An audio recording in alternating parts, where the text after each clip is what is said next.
यानंतर एक अपडेट आपल्याकडे आहे ते म्हणजे रोहित पवार अजित पवारांच्या भेटीला पोहोचलेले आहे। शरद पवारांचे राष्ट्रवादीचे आमदार आणि अजित पवारांचे पुतणे रोहित पवार हे अजित पवारांच्या भेटीसाठी पोहोचले त्यावेळची ही दृश्य।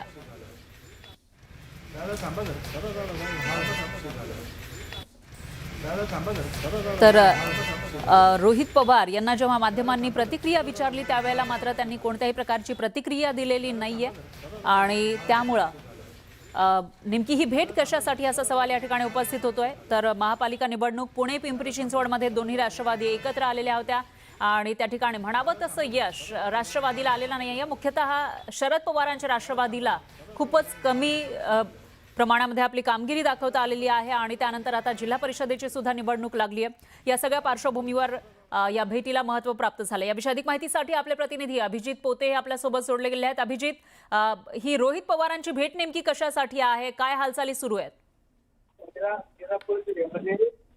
नक्कीच आपण पाहतोय की बारामती हॉस्टेलमध्ये जिल्हा परिषदेच्या ज्या बैठका सुरू आहेत, आज सकाळपासून अजित पवार बारामती हॉस्टेलमध्ये ठाण मांडून आहेत आणि अवघ्या काही दिवसात जिल्हा परिषदेची निवडणूक होतीये।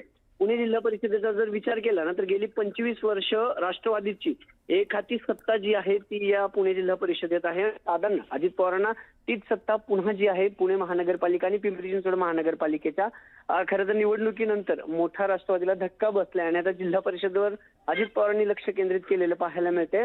काल बारामतीमध्ये पवार कुटुंबीय एकत्रित होते आणि तिथं काही खलबतं झाली आहेत का, कारण आता दोन्ही राष्ट्रवादी एकत्रित लढणार जिल्हा परिषद म्हणजे 12 जिल्हा परिषदांच्या निवडणुका होत आहेत राज्यात आणि त्या राष्ट्रवादी एकत्रित लढणार आहे आणि त्यासाठीच ही सगळी खलबतं सुरू आहेत। आणि आता रोहित पवार जे राष्ट्रवादी काँग्रेस शरदचंद्र पवार पक्षाचे आमदार आहेत ते बारामती हॉस्टेलमध्ये दाखल झालेत आणि अजित पवारांसोबत जिल्ह्यातले जे मुख्य नेते आहेत दोन्ही राष्ट्रवादीचे जे स्थानिक नेते आहेत जिल्ह्यातले दौंड असेल, पुरंदर असेल, इंदापूर असेल, खेड असेल, राजगुरुनगर असेल, या सगळ्या जिल्ह्यात तालुक्यात अजित पवार आणि रोहित पवारांसोबत बैठक सुरू आहे। येणारी निवडणूक जिल्हा परिषदेची सोपी नाहीये, कारण भाजपनं नगर परिषद आणि महापालिकेत जे घवघवीत यश मिळाले त्यामुळे जिल्हा परिषद 25 वर्ष अजित पवारांच्या पर्यायाने राष्ट्रवादीच्या ताब्यात आहे आणि पुन्हा प्रतिष्ठा जी आहे ती अजित पवारांच्या आणि राष्ट्रवादीची पणाला लागल्या। म्हणून चिन्हाचा जो विषय आहे की दोन्ही पक्ष एकच चिन्हावर लढतील, तुतारी असेल आयदर तुतारी और घड्याळ असेल। जिल्हा परिषदेच्या निवडणुका ह्या ग्रामीण भागातला सगळा वोटर आहे त्यामुळे त्यांना जमेल ही रणनीती आपण जिल्हा परिषदेला राष्ट्रवादी काँग्रेस समोर जवळपास हे सगळे पुणे जिल्हा परिषद तरी एकत्रित लढण्यावरती शिक्कामोर्तब झाल्याचं कळतंय। बरोबर आहे, त्याच्यामुळे आता याची घोषणा नेमकी कधी केली जाते ते बघावं लागेल। धन्यवाद तुम्ही दिलेल्या या सविस्तर माहितीसाठी।